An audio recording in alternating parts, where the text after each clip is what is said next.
Good evening, everybody. Thank you very much for being with me this evening. It's James here from the Image File. This evening, we're going to do a system introduction, getting started with your sales. The first thing we need to do is discuss what we're going to actually talk about. We're going to talk about creating a price list and what that entails, the different options that become available to you in a price list. We're then going to create a sales collection, which is what we call a client gallery or something like that. You might refer it to, but basically it's a folder of images that we're going to be uploading, and we're going to make it password protected, and we're going to set it up to use that price plan that we've looked at. So whether that price plan sends the orders back to you or whether it goes directly through to a lab, we'll be going through that. And then we'll finally look at how we display that to a visitor. So whether it's within your own website, if you've already got a website, or if it is going directly to a website that you've built within the Image File system. First of all, I'm here on my control panel page. This is the page that you see when you first log in. If you've been a member for a little while, you might have a different banner up at the top. If you're just starting out, then clicking on this banner will take you through to some videos, just a couple of short videos that will help you get started. So it'll have little videos going through what we're basically going to be covering in the next half hour or so.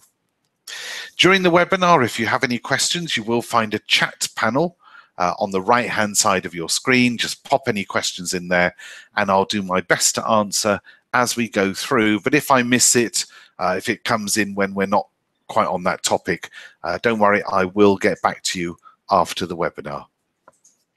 So the first thing we need to do is talk about sales. And with sales, you've got to have a price list. And the price list not only controls what products you're selling and what prices you're selling at, but also whether you're giving your customer any discount for increasing the shopping cart value, also what happens with the order when they've placed their order. So do we send it back to you? Do we send it back to the lab, to whichever partner lab of your choice? So that's the first thing we're going to go through. We're then going to have a look at how your customers can pay. So first thing, price plans. You'll find all your price plans when you go to My Sales and you'll see price plans and then click on Manage Price Plans. You can create as many price plans as you want. And the price plan, as I said, controls not just your prices and products, but also who is going to get the order, who's going to print it. And you choose that from this drop-down menu up at the top. So here you'll see that self-fulfill is when we send the order back to you and you're either printing it yourself or you're managing that print process yourself. You can also create price plans using any particular lab. What you can't do is have some products being printed by one lab and other products being printed by a different lab. It just makes the shipping too complicated, very expensive for the customer. So we don't want people to abandon their shopping carts. We need it to be a really straightforward process for them.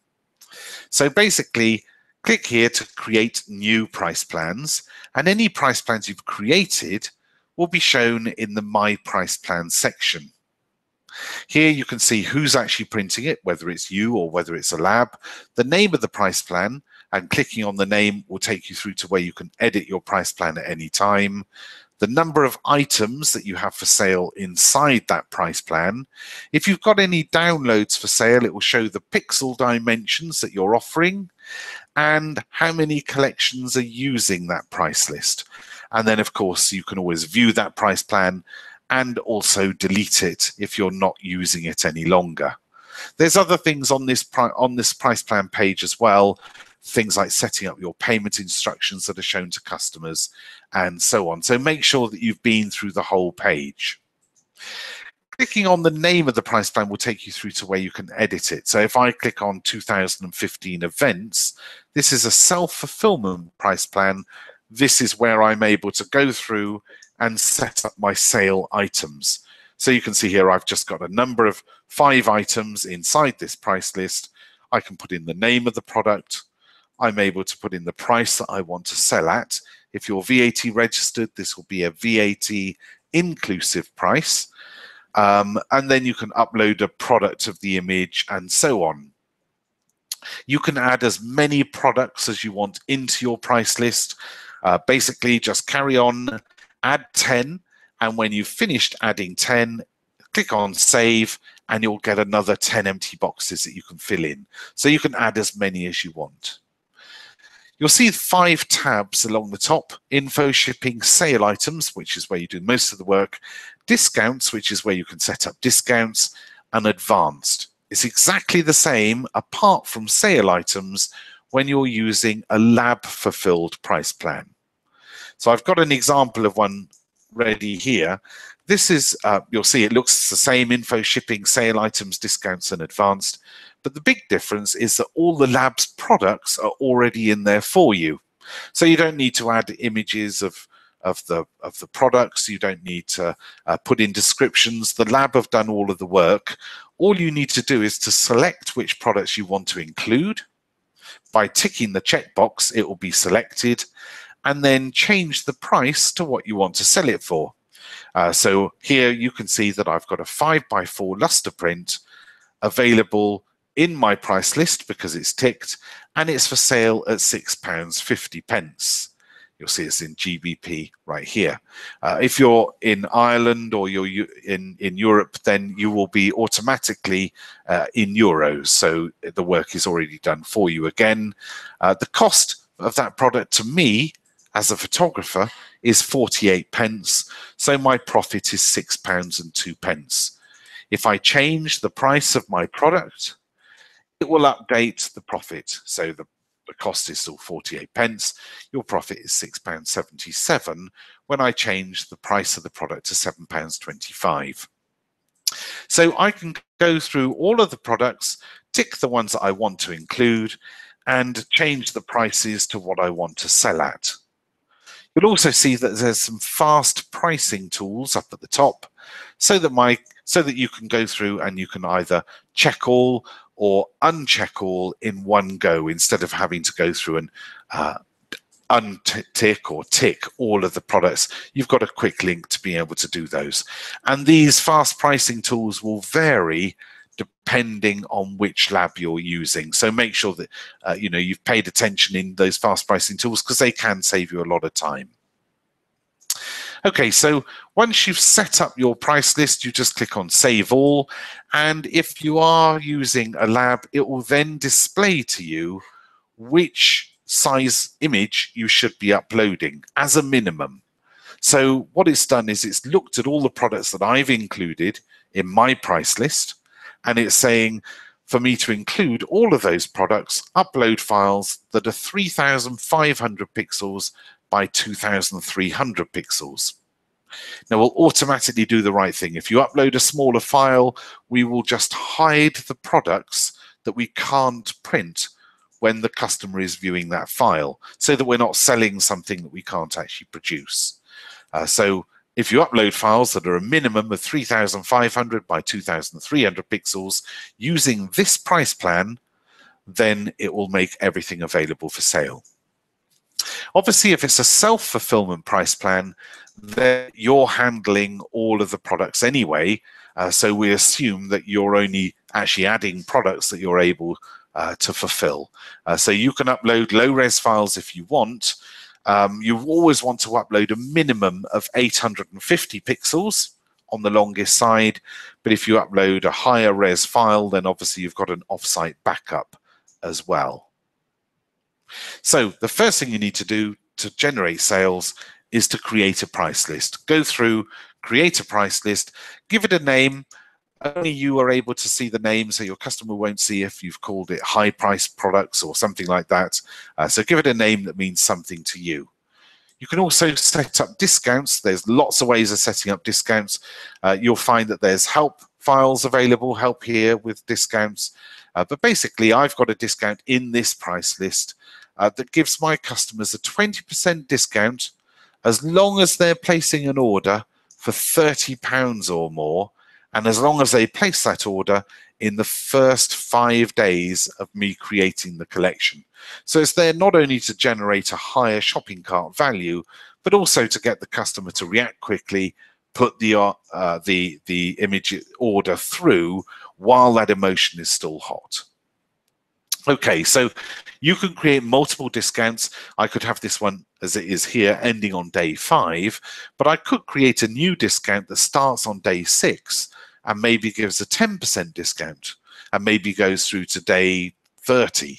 And then I could have another one at the end that changes it to free shipping on all orders over £100 that kicks in on day 31. So you can do lots of things to make sure that your customer still feels that they have a reason to place that order there and then while they're viewing the collection. Different types of discounts work on different types of events.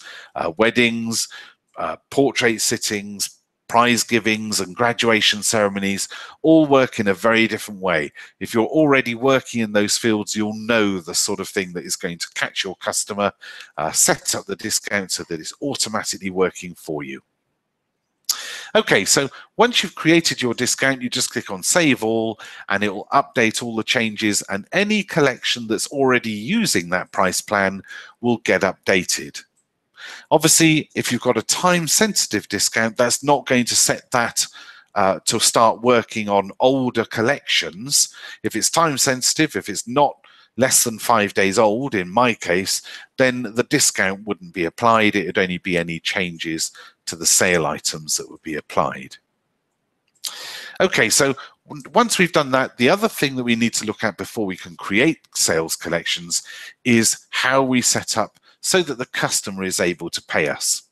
And the most popular way is PayPal, but there's lots of different options. Let's go to My Sales, and here you'll see that there's an option called Direct Payments. Direct Payments is where the customer is able to pay you directly. That might be through your PayPal account, it might be through a credit card facility that you've already got set up, whether that's online or offline, but basically the customer is paying you directly, they're not paying the image file for that sale. Now you have an option where you can use the Image Files WorldPay account. It's a corporate account. It basically means that your customer can pay by credit card or debit card without you setting up anything. The disadvantage of that option is that it's going to delay you getting your money, and also because the image file get costs, they're going to pass those on to you, and because it's a multi-user account, those costs are likely to be higher than if you set up your own account. Now, many people use PayPal because you only pay on a per usage basis. When a customer makes a purchase, you pay a small commission to PayPal for handling the payment. Your customer doesn't need a PayPal account. They can pay by credit card or debit card directly into your PayPal account. You don't pay a monthly fee for having a PayPal account. You just pay that small commission. If you're doing regular, constant online sales, then PayPal probably isn't the most cost-effective method, and you might want to look at having your own WorldPay account, SagePay, RealX, or Authorize. These are other ways that your customers can pay by credit card or debit card, and those funds get diverted directly through to your bank account. The money doesn't touch the image file. We don't charge any commission for any of these direct payment options that you can use. To set up PayPal is really easy. You just use the email address that you use to log into your PayPal account. Just add the email address that you log into your PayPal account with into this box and click on Save. That will then give you PayPal as a payment option on your sales galleries. And that's what we're going to do right now. We're going to go through, we're going to create a sales gallery and upload some files. So let's go right the way back to the control panel, and this time we're going to be talking about My Images. My Images is where we upload all client galleries, where we upload the images that our customers can go through and purchase. We can make those galleries password protected, or we can make them so that the whole world is able to view without needing any passwords. So if you're a fine art photographer or something like that, you would obviously not have them password protected. If you're doing weddings, boudoir, schools, children, those sort of events, then normally they're going to be password protected. And this is how we set it up. hold your mouse over My Images on the left-hand side, and then scroll down and click on Create New Collection. You'll see that there are 3 different types of collections that you're able to create. The most popular version is the Events and Galleries collection, and that's what we're going to create today. Events and Galleries are where we create collections that are publicly available for the sale of prints, products, and downloads. You can create any of these collection types. The only reason I'm using Events and Galleries is because it is the most popular, so it makes most sense to cover it this evening. So click here to create within Events and Galleries. That will then take me through to where it asks me which of my price plans I want to use. And you can see that here are all those price lists that I had in my price plan section. So here we are. I can choose the price plan I want to use, and it automatically selects my default price list.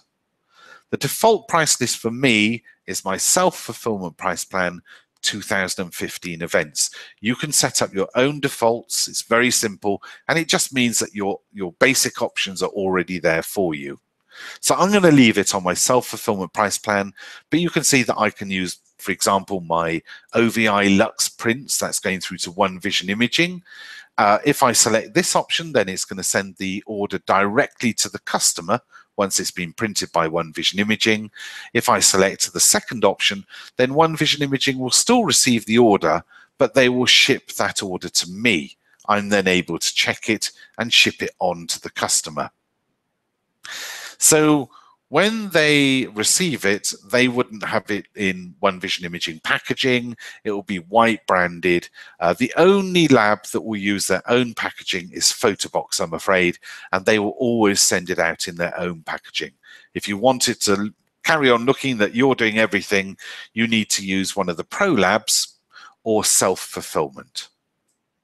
Okay, so I'm going to use 2015 events price plan, the self-fulfillment price plan, and then I can say which payment options I want to make available for my customer. You can see at the moment I've got it on offline payment. If I select PayPal as well, and the only reason I can see PayPal there is because I've integrated this account with PayPal. So if I select PayPal, it will be available to my customer as well. I've also got the Image Files WorldPay account available there. I'm not going to use that. I'm going to just give these 2 options to my customer for this collection. Once I've set that, I can click on Next, and the final stage of creating the collection before I upload the files is to give the collection a name. Now, the name of the collection is visible by my visitors, so I would want to make it something that they're going to recognize, something that means something to them. So I'm going to give my collection, let's give it the name for Simon. I think Simon was first with us today. So, hi Simon, you're going to be my client this evening, and I'm also going to make it password protected. And so that it's easy for me to remember, I'm going to make it today's date. So 0605 is going to be my password, the 6th of May. All I need to do now is to upload the files. Now with this, as I said, the name of the collection is visible by your customer, so write it the way that you want it to display on your website. And also the password can be whatever you want, letters, numbers, a mixture. The only thing is it must be unique. You can't have 2 collections, for obvious reasons, with the same password. It must be unique. So I've set all of mine up. Let's click on Create and Upload Files. And that will take you through to your default upload method. Now, there's actually different ways of uploading files. This is my preferred method, the HTML5 uploader. Everything just works inside your browser. You don't need to install anything.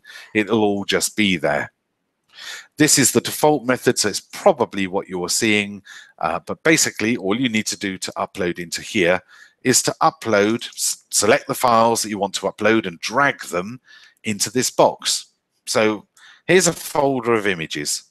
Let me scroll down and select something for Simon's collection. So let's say that I want to upload, well, let's go from here to this one.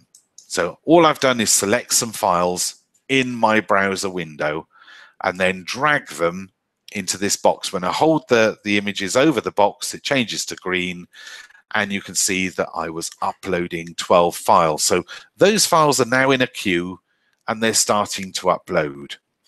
When it uploads a file, it will then generate all the thumbnails that are required to display to the visitor.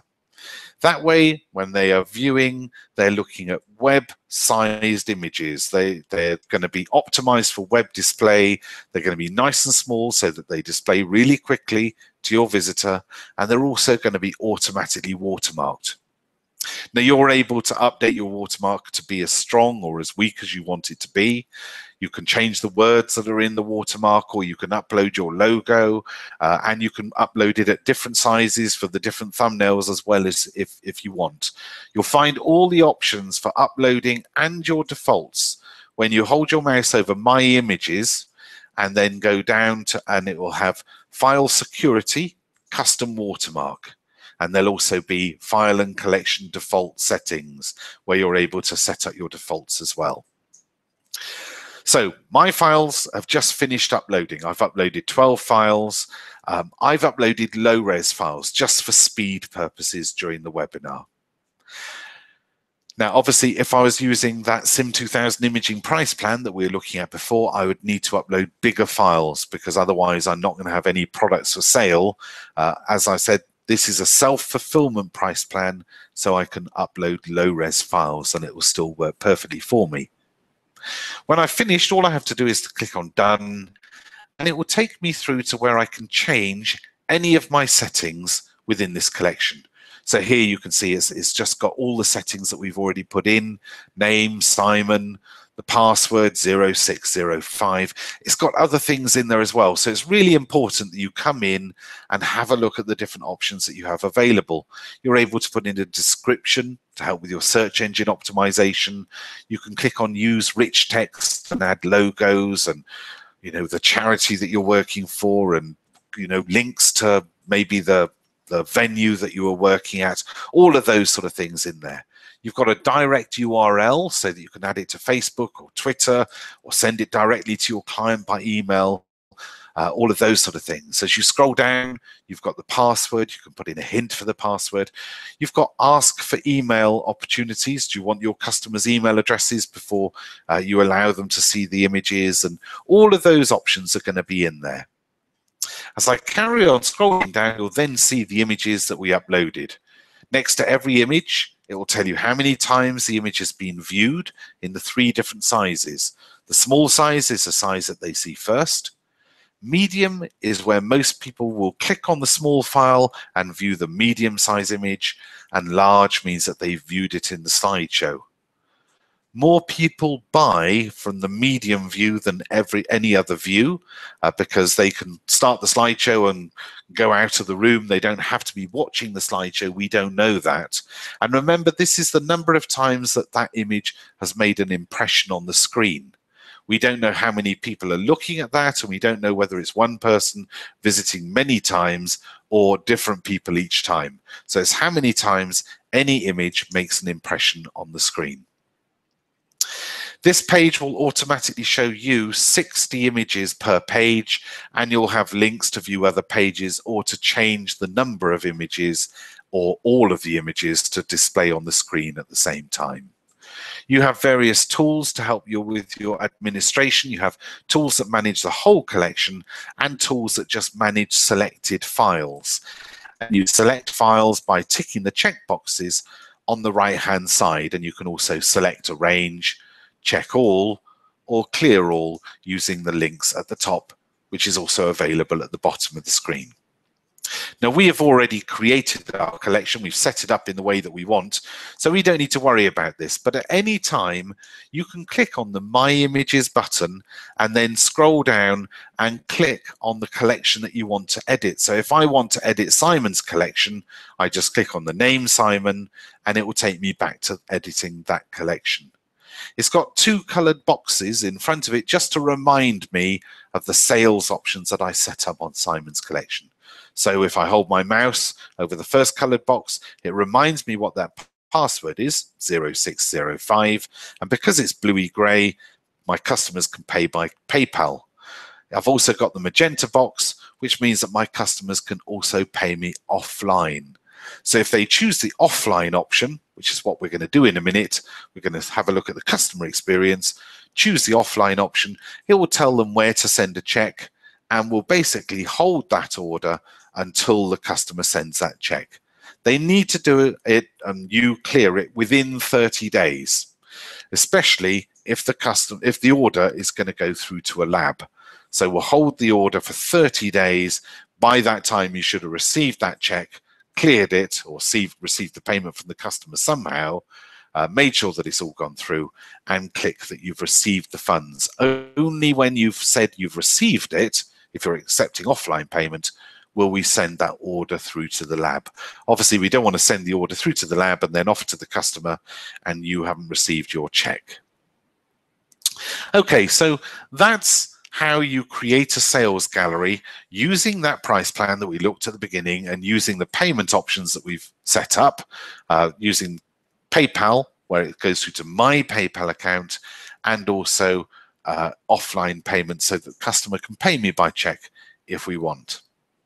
Now, we see highest sales from collections that have more than one sales option. So allowing the customer to pay maybe by PayPal and WorldPay, or by PayPal and offline payment, or Sage Pay and offline payment. So more than one payment option, highest sales, and also using a price plan with 12 or fewer products. So it's really important that you narrow down your product line so that it's the things that customers are most likely to purchase when they're viewing online. If they're going to be spending a couple of £100 to place that order, then they're often going to contact you first anyway to make sure that they're doing things properly. So bear that in mind. A small price list makes it really easy. Different payment options gives the customer more chance of paying. So let's have a look at how it works for the customer. First of all, when you create a collection, it's all available. You've got that direct link, so you can put it to Facebook, you can put it on Twitter, you can add it to your own bespoke website, or you can create a website within the image file and have your collections displayed on your client area page. Now, the client area page will be automatically created when you go through and create an account on the image file.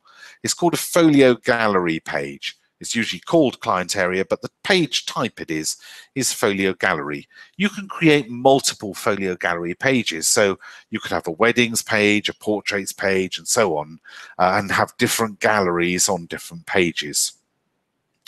We're going to go through to my website. You'll see that in my account here, I've got two different websites. I've got a commercial website and a weddings website. If I want to edit my pages, I can go to Weddings, Pages, Edit Web Pages, and you can see all my different pages that I've got listed here. If I want to edit a particular page, I just go to the page that I want to edit. So click on the name of the page. If I click on Home, it will take me through to my home page, and I'm able to go through and change the text, upload images, change the images that are in the slideshow, update my search engine optimization tags, my meta tags as they're called, so that my pages appear properly in Google and the other search engines. If I scroll down, you'll see a rich text editor, and I can add my links into my text. I can make text bold and so on. To use the tools, and you'll see them just above, all you need to do is to highlight over some words. So established a reputation. Let's say I want to make that a link. If I highlight over it, I can then click on the link tool, which is this chain link here. Click on there and it'll open up the link properties box. Here I can either link to any of the pages that I've already got in my website just by clicking on it, or I can write in a URL of a website. So if I wanted to link this through to maybe an association or something like that, I could write in www.theswpp.co.uk or whatever you want to link to. Then all I need to do is click on OK, and it will make that a link. So if I click on OK, you can now see that it's underlined it so that when my customer is viewing my page, it's underlined and they're able to click on that and it will take them, in my case here, to the About page. You can also upload images into your text area, as many as you want. To upload an image, just click on the image icon and it will just let you upload the file and then display it in the rich text editor. You can change it so it's left aligned, centered, right aligned. You can make the images or upload them at certain sizes so that they display nicely on your page. So go through these tools. They're a way of you being able to format the text the way that you want. What you don't want to do is to go through each of your pages and change your fonts. Your fonts should be updated in your style sheet. I'll show you that in a moment. But basically, the font section here and the size is so that you can just highlight headings. Headings or something that you want to just make really obvious to the visitor. Then you just highlight that text and make that part a different font. So let's say I wanted to make this part bold. I can click on the bold icon and it will make that text bold. If I highlight over it again and I want to change it to a different font, this is where I do it now. So generally what I'd want to do, if I wanted to change all of my pages to be one font, I don't want to do it on a page by page basis. I want to do it in my style sheet. So I'm going to save these changes. Let me just show you where you're able to change other things, and you'll find it all in Customize Design. So from here, from Customize Design, I can change the full site theme all in one go. It will change the background image, the fonts I'm using, the colors that I'm using to something that's already preset for me. I can still go through and change things individually, but the bulk of the work will already be done. I can also change things like my site layout, my header, which is the part at the top of the site that shows my logo. I can also change my site footer, which is the part at the bottom of the site that usually has a copyright line, maybe contact information, that sort of thing. My navigation menu, which are the links to all my different pages. My colors and backgrounds. So that's the background of my web pages, the colors that I'm using for my text, the colors that I'm using for my links, etc. The fonts that I'm using on all of my pages. This is where I'm able to go through. I can use any Google font. So if it's a Google font, and there's a link in here to being able to view and try out all the Google fonts, then I can use any of them. There's something like 600 different fonts in there. So even if the font you want to use isn't listed in Google Fonts, you'll usually find something that matches very closely. There's also other things like the slideshow controls and your borders that go around your images when they're being viewed in the gallery. So again, make sure that you've been into all these different areas and you understand how they work and you've set up your website the way that you want. In the same way, go through your search engine optimization, because there's an SEO wizard that will look at what you've done and tell you what you still need to do, and making sure that your site is going to appear in the correct ranking in Google and the other search engines. Down at the bottom, you'll see Manage Snapshots, Drafts, etc. And this is where you can make snapshots of your website. So basically, if you're going to be doing a load of work on your website and you're a bit nervous about it because you don't know how it's going to turn out, then make a snapshot first. That way, if it doesn't turn out the way that you want, you can get back to how your site looks right now before you made any of those changes. So to make a snapshot, all you need to do is just click on the snapshot icon and it will make that snapshot. That makes a 90-day backup. You can go back, you can create as many snapshots as you need. So if you make a number of changes and then create another snapshot, as long as everything's looking okay, then you can get back to that one or the previous one, any snapshot you've made in the last 90 days. So it's a great way of making sure that you're not going to have to redo work unnecessarily. Let's go through to my website. We'll have a look at it, and that will probably answer some queries. I've answered most chat as they've come through. Obviously, if I've missed yours, I will check it out at the end of the webinar. Then I do apologize, and I will get back to you after the webinar. Okay, so this is my homepage. Because I'm logged in, you can also see that I've got this box over on the left-hand side.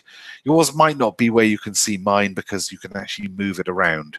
So it might not be exactly the same place, but if you're logged in, you should be able to see this Edit Helper box.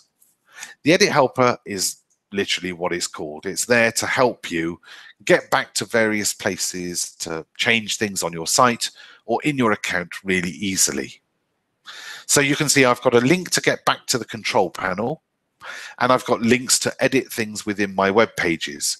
So I can change my colors, the layout, and so on, or edit the actual page that we're looking at. So this is my home page.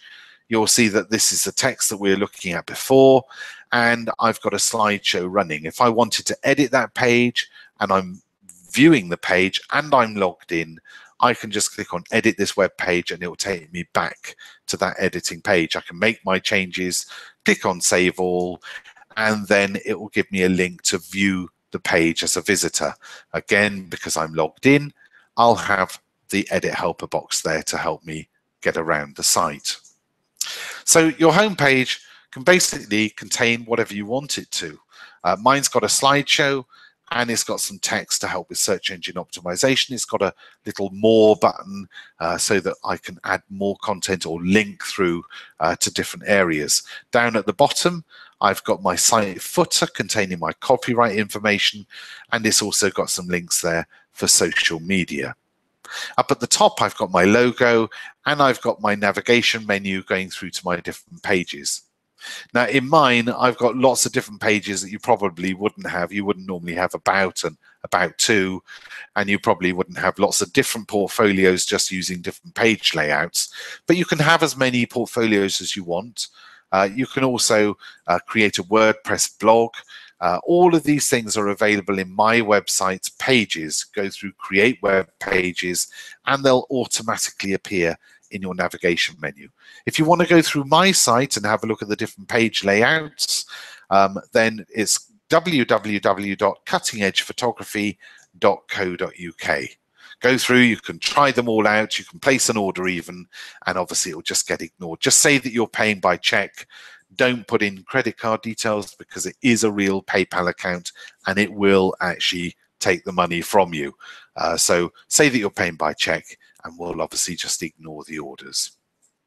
So let's go into the client area. That's the area that we're looking at today, and it will show you all the different collections that I've got in events and galleries. You'll see that Simon is being displayed first because that's my newest collection. So it will put them in chronological order, in the order that your visitors are most likely to be coming to the page. So my newest event is likely to be the most popular event at the moment. Let's click on the image and you'll see that because it's password protected, it's asking for the password before we can view any of the images. So we made the password today's date 0605. Put in the password, click on login, and we then see the images displayed in an attractive mosaic format. It will automatically create this format. You've got different display modes, so you can actually change the display mode to something else if you wish. Now in the Edit Helper, because we're not actually in a page now, we're in a collection, it has a link to being able to edit the collection or edit the price plan that we're using on this collection. So again, they're just there to help you. The col with the number is the collection ID number, because if you've given it a great big long name, it's not going to fit in here. So the col is the collection. It will take you through to editing that collection, that page that we saw where we could change the name of the collection, the password, and so on, or editing the price list. You'll see that because I've got a discount in my price list for the first 5 days, it's automatically displaying this to the visitor. Tomorrow it will say offer expires in 4 days, and at the end of it, in 5 days time, that line will just disappear unless I have another discount that kicks in on day 6, and then it will just automatically change to showing that new discount. I've got buttons up at the top, things like bulk order. They're there because I've got these different sales options enabled in my price list. Generally, your customer is going to scan the page and find the images that attract them the most, or click to view the slideshow. The slideshow will show all the images one by one. You can have music with your slideshows if you wish. If you have got music, the customer will always be able to switch it off. That's basically because most people view and purchase when they're at work. And obviously, if they're at work, they probably don't want the music blaring out in the office. So they're always able to switch the music off. If I click on Exit Slideshow, or if I go back to viewing all of the images in the slideshow, it will go to the mosaic page again when it's finished. If I click on any of the individual images, it will show that image in larger size, and it will have the options to purchase. So these are the products that I have in my self-fulfillment price plan. And if I select a product and click on place order, it will then add it into the shopping cart. All the information is now coming from that price list: the 9x6 icon, the description of the product, the price of the product. I don't get a discount yet because my sale isn't over £30, and we're only giving that discount, you'll remember, on sales of £30 or more. So let's continue shopping, and let's just add another image in there and get that discount. So let's say that we're going to have a 16x12, and we're now over that £30 threshold, and it's automatically given me that £9 discount. Hopefully you can see it there. Let's just add one more thing into the shopping cart. Let's say we want this, and let's say that we're going to have it as a download. Now when downloads are purchased, we will automatically fulfill it. You don't need to do anything. As long as you've uploaded a file that is big enough to be printed, big enough to be downloaded at that size, we will do the job for you. So as long as the customer's paid, then they will see some links to download the files when they complete their purchase. Those links will also be included in the email that we send them after their purchase. That email comes from your email address, and it will look like your site. It will have your logo and so on at the top. So let's check out. You can see that my order now has a subtotal of £53.60, and I'm getting a £13.40 discount in there because my order is over £30 and because I'm placing that order in the first 5 days. So if I click on checkout, it's going to ask me to fill in these details. These are the details we need to be able to complete this purchase. Now, because you're doing tests, and hopefully you are doing tests and making sure that everything works in the way that you expect, you have an auto fill at the bottom of the edit helper. It just saves you having to fill out all of these details every time. Of course, you've got to fill them out the first time in your defaults, fill them out, and then you won't need to fill it out every time. Then all I need to do is click on next, and then you'll see that I have an option on how to pay. Credit card, debit card, or PayPal, or arrange payments later. This is the offline payment option. Let me select that one so that I'm not putting in my credit card details online and recorded. And you'll see that all I now need to do is to check my details. We now know where the customer lives, so we can add the correct amount of shipping. And that's something that you can change in your price plan. If this was going directly through to a lab, then all of this is automatically worked out on the weight of that order. All I need to do is to complete the order. It will then display to me where to send a check. It will send me, the customer, an email, but it will also send the photographer, you, an email saying, here's an order and what you need to do. So in my case, this was a self-fulfillment order, so I need to get it printed. If it was going directly through to a lab, then I don't need to print it. But because we did select offline payment, we need to collect payment first. If I go back to my control panel, you'll see here that I've got a new order. This section wasn't here before. It arrived 30 seconds ago, and this will update as you log into your account. But basically, if I don't do anything about this, in 7 days' time, you'll see that link right here. In 7 days' time, it will start to send me emails saying, don't forget about this order because it's now 7 days old. I need to get the payment in first. I might phone you, I might send you an email. The customer will already have all the details of how to pay because it's in their email automatically sent, but you need to make sure that that money is paid over. Once you receive it and you've cleared it, click on the payment link and then click on Payment Verified. That's going to then set the order off to the lab if this order is going through to a lab, or it's going to change the status on your control panel so that you know that you've still got this order outstanding. You just need to now say when you've shipped it. So it's now for me to go off and print my order and send it off to the customer. At any time, I can click on the order number and it will show me all the details of this order, when it was placed. I can look at the status of the order, I can change the status of the order, and it's got all of the customer details, the images that they ordered and so on. And because it's you can also download all the images required for this order as well. Obviously, if you've uploaded low-res files, that's only going to give you the low-res files. If you've uploaded a printable file, it will give you the right files to start printing. So let's say I go back to the control panel. Let's just assume that I've got a big list here of all the different orders that I've printed today. I'm going to tick the ones that I'm sending off today, or click on Check All, and then click on Mark as Shipped. And this is going to give me an opportunity of touching the customer once more. We're just going to say, hi, we've shipped your order today.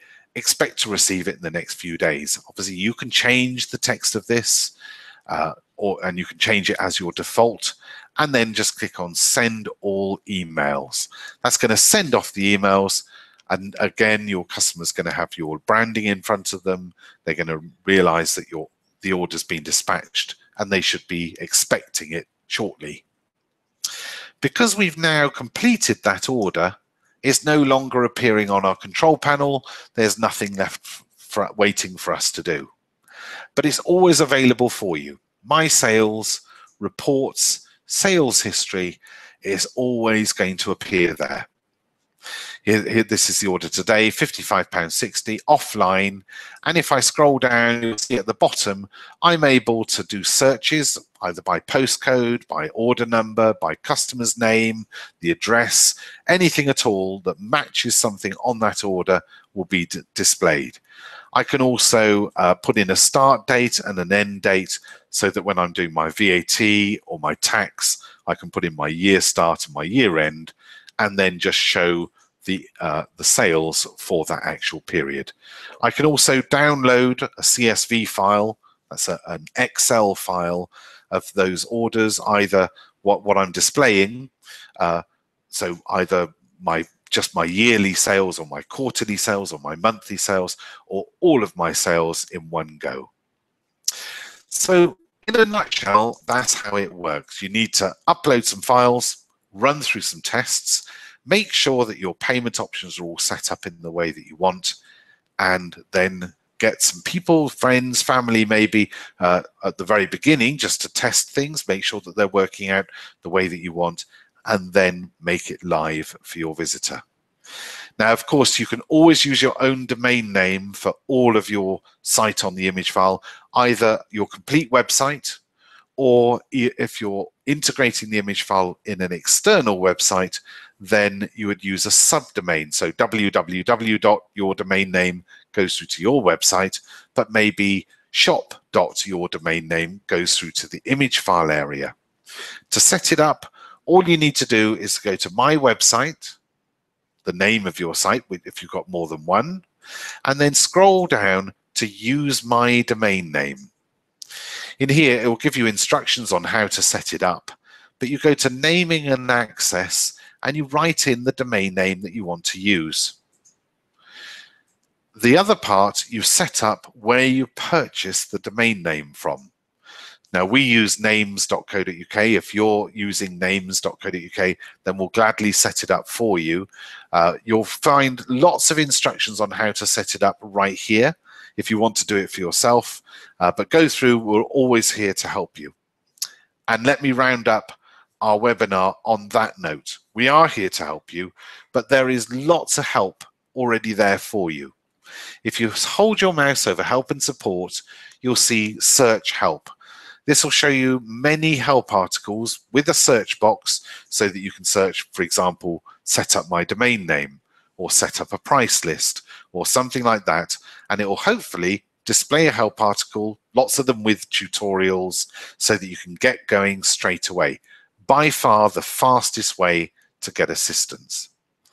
However, if you're searching for something that we don't recognize the wording, or if you don't know what it's called, then obviously it's not going to turn up on any searches.